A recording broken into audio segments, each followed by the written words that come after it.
So today I'm going to be talking about your myofascial lines. I'm going to be talking about 6 of them today.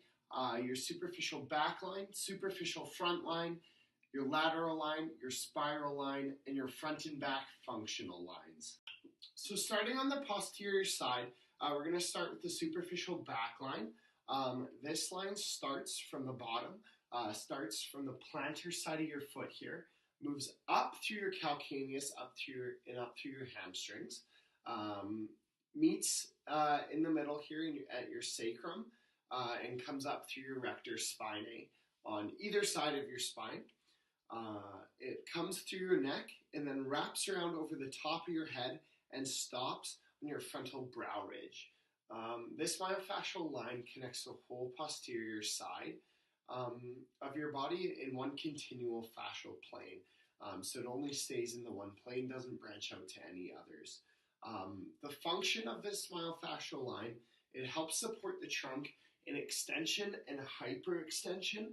And it also helps keep it nice and straight, preventing from any flexion that may occur or the actual curling of your back when you come over.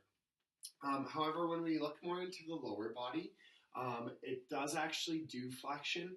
It helps with flexion of the knees and plantar flexion as well. So now around on your anterior side of your body, not surprisingly, we're going to come to your superficial front line. Now the superficial front line is similar to the superficial back line, in which it starts at the bottom of your body and moves its way up to the top. This line starts, as well as the superficial back line, starts with your feet. However, where it differs is this one starts on the dorsal side of your foot.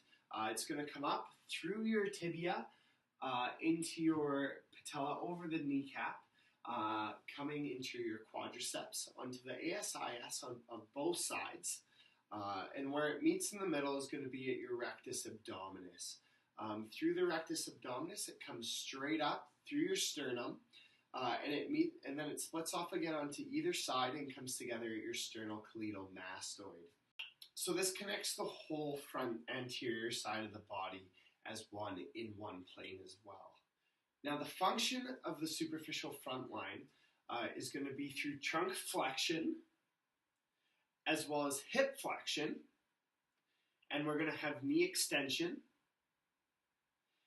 And where it differs from the back line, instead of having the plantar flexion, we're going to have dorsiflexion of the foot, opposed to the plantar of the back line.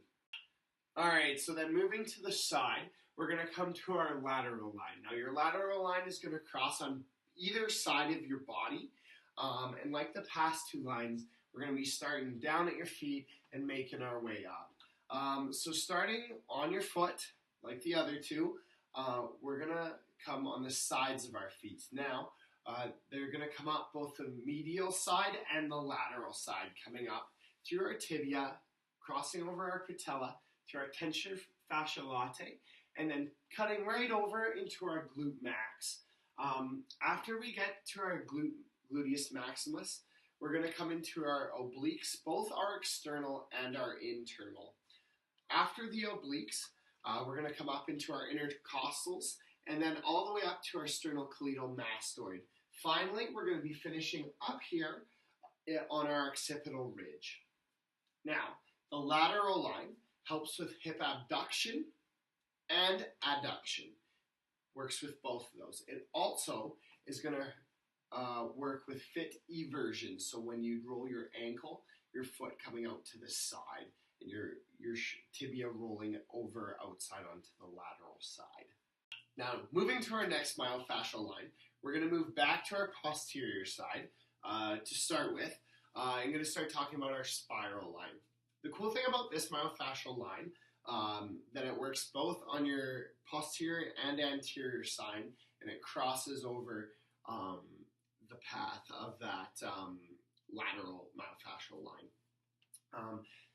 The spiral line wraps itself like a helix all around your body, starting on the, like I had said, on the posterior side, on the very base of your skull, comes down through the middle of your rhomboids in between your shoulder blades, and then passes over your fourth rib underneath your armpit. So it loops under the scapula and comes over your fourth rib, and then moves itself across to the opposite lateral ASIS.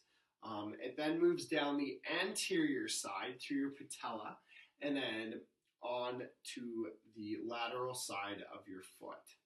Now, it will then come under the lateral side of your foot, up the medial side, underneath your foot, and it wraps back up through the lateral side of your foot, up through your leg, crossing over back to the opposite